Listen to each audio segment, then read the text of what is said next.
Olo. I'm an advocate of the High Court of Kenya, and in the present case, I appeared for the plaintiff, decree holder. The court had issued orders against the respondents, who happened to be the principal of Kisii National Polytechnic and the chairman of the governing council. And as we have seen, they did not appear before court for the purposes of mitigation and to give an explanation as to why they have not obeyed the court orders. And we thank God, and we appreciate the fact that the court has delivered a ruling that is supposed to act as a lesson to those who think court orders can just exist as papers, that somebody can choose when to obey a court order and when not to. So as it stands, there is justice. We can see there is justice. We still have confidence in our courts. And I have represented a client who has really been tortured for a very long time. And as the court has directed, compliance is mandatory. And we really appreciate the fact that the courts are functioning. It's an institution that is still alive. And that should give confidence even to the rest of the public. This is a public institution. We appreciate the fact that it's a public institution, but there is a valid contract that was existing, that had been signed, and it gave rights that are supposed to be enforced by both parties who signed that agreement. We are not in court just to solicit funds, public funds. There's a valid agreement, and the court is acting on the fact that it found that there exists a valid agreement that has to be honored. Kindly, if you can. What led to the contempt is there's a ruling, a judgment of the court that was delivered on 22nd of April 2024, which directed that the respondents, who appear to be Kisii National Polytechnic principal and the chairman of the governing council, to pay a sum of 14 million to the plaintiff, who is Evans Morara, and also to reinstate him back to the position of the coordinator of the CIFA project. It's a project that is funded by the donor funds, which is AUDA NEPAD. And to date, this is 1 year and some months, they have not obeyed any of those orders.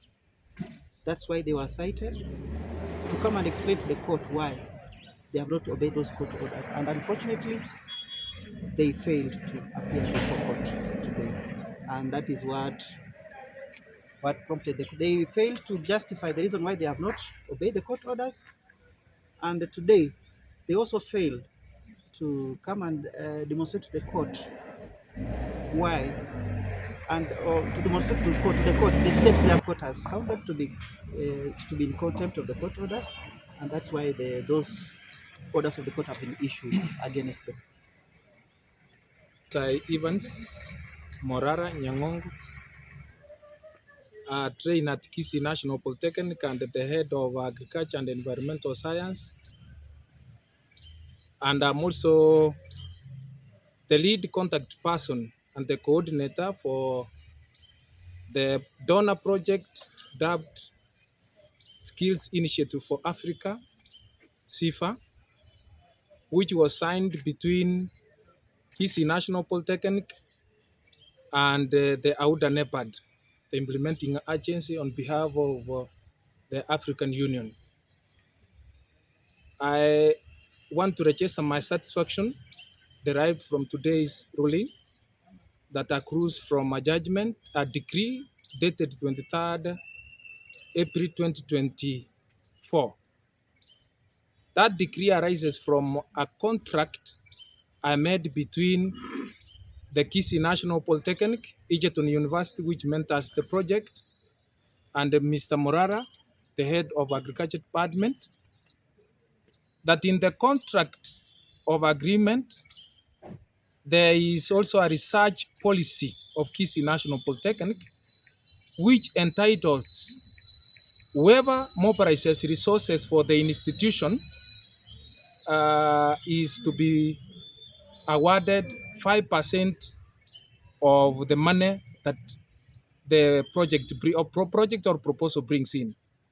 So the proposal and project I wrote brought in 3.5 million euros, which translates to approximated 450 million for the institution, that is meant to help the institution establish an ultra-modern agricultural incubation resource center, and that is meant to modernize the institution to a center of excellence in the training in agriculture.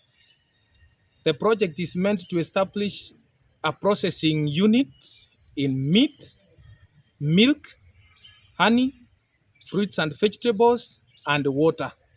So those 5 processing lines are at stake, and that is why we came to court, because the institution wanted to violate the terms of the agreement. So the agreement, which entitled us to 3%, was resisted by the institution. I was eventually deployed to another institution so that I could not be a beneficiary of the project award. I went to court, and the court declared that we were entitled to get that compensation. So today, in brief, we are extremely satisfied by the decision made by this court, because it actually reinstates our confidence in the rule of law and the constitutionalism in the country. And therefore, we are grateful, and we could say no more to that effect. We